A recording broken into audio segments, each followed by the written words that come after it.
This video will go over the short answer and constructed response questions for chapters 8, 9, and 10 of the Westing game.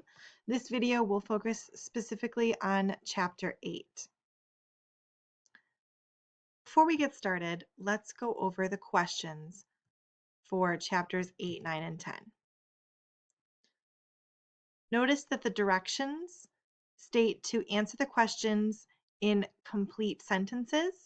As a reminder, this means that you need to have capital letters at the beginnings of sentences and punctuation at the ends of sentences in order to receive full credit. The first question is, what is special about the candles Turtle is selling? Question 6, how and why was Seidel Pulaski's problem solved? You must explain both how her problem was solved and why her problem was solved. In order to answer this question, you must also remember what her problem was.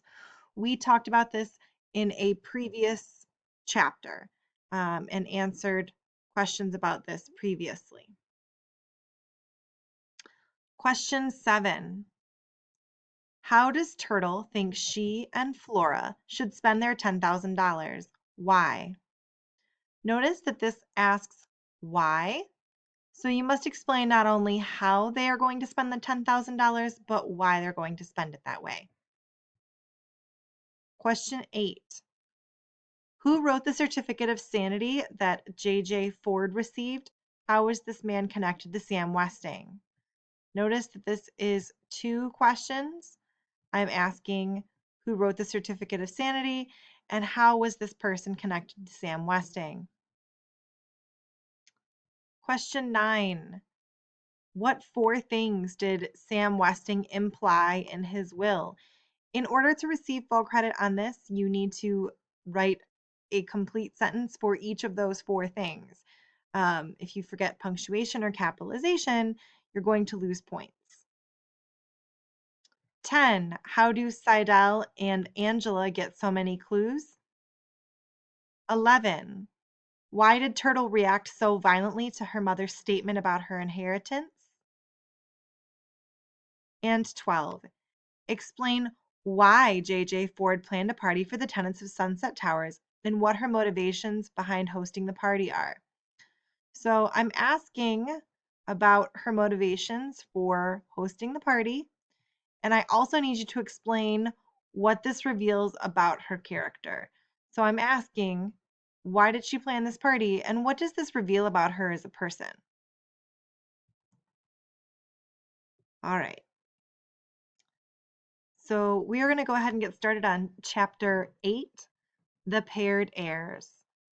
I have highlighted some things that I want you to pay attention to, and in yellow boxes, I've added some notes for you. Chapter 8, the paired heirs. During the night, Flora Baumbach's itsy bitsy snowflakes raged into a blizzard.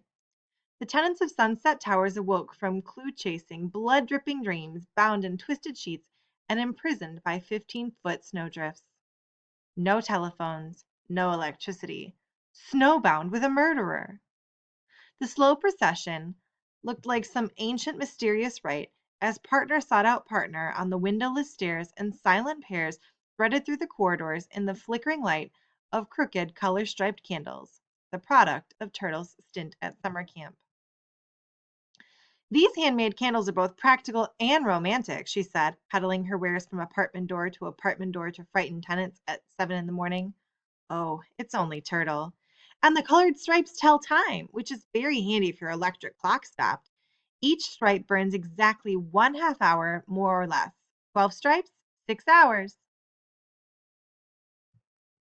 How much?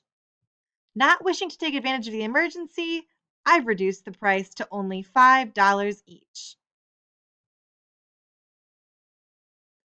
Before we move on, let's ask ourselves, what is so special about these candles that Turtle is selling? Take a look at the section highlighted in pink. When you've got the answer, please pause the video and record that answer.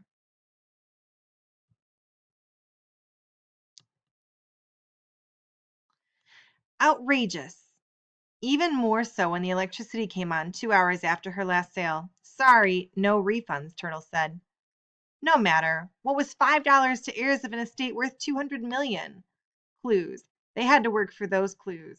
Behind closed doors. Whisper. Someone may be listening. Not all the heirs were huddling in plotting puzzle-solving pairs. Jake Wexler had retreated to his office after a long and loud argument with his wife. He sure could have used half of that $10,000, but he wouldn't admit it, not to her. The forfeited money upset her more than the murder of her uncle, if he was her uncle. 5 floors above, Jake's partner stood before the restaurant's front window, staring at the froth on the angry lake and beyond. No one had bothered to tell Madame Who about the Westing game. Other players were snowbound elsewhere. Denton Deer in the hospital, Sandy at home. No one gave a thought to where Otis Amber or Crow might be. But Sidel Pulaski was there, thumping her crutch against the baseboards as she limped through the carpeted halls on the arm of her pretty partner. Not one, but 7 tenants had invited her to morning coffee or afternoon tea. Murderer or not, they had to see Pulaski's copy of that will. Let's stop here. Take a look at what I've highlighted in pink. How does it change from the way people treated Sidel Pulaski in the past?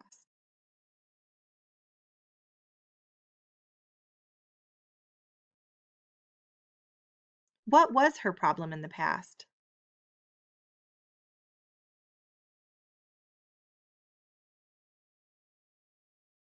So, how is her problem solved, and why exactly is it solved?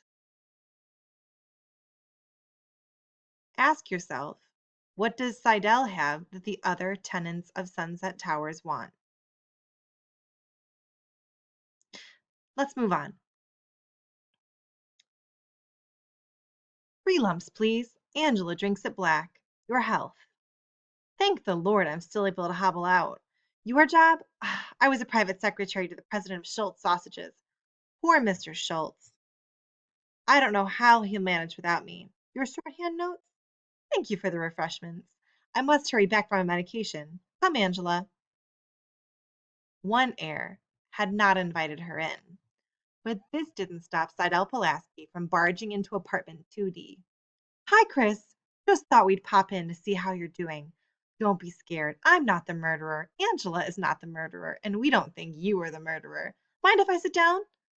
The secretary toppled into a chair next to the invalid before he could reply. Here, I stole the macaroon for you. It's so sticky you'll be tasting it all day. I must have 6 strands of coconut between my upper molars. Chris took the cookie. Just look at that smile. It could break your heart. Angela wished her partner had not said that. It seemed so insensitive, so crude. But at least Sidel was talking to him, which was more than she was able to do. Angela, the fortunate one, standing like a dummy. Um, I know Denton wants to work on the clues with you. He's snowbound too. You're pretty. How did pretty come out? He meant to say nice. Chris bent his curly head over the geography book in his lap. She wasn't laughing at him. It was all right to ask her, because she was going to marry his partner. What are grains?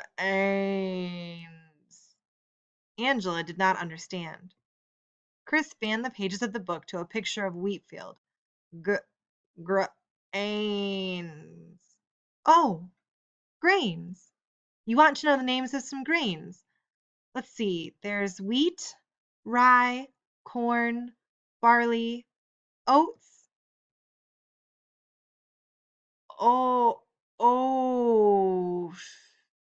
Angela thought the boy was going into a fit, but he was only repeating her last word, oats. Sidel was puffing her warm breath on the window and wiping a frosted area clean with her sleeve. There. Now you'll be able to watch the birds again. Anything else we can do for you, young man?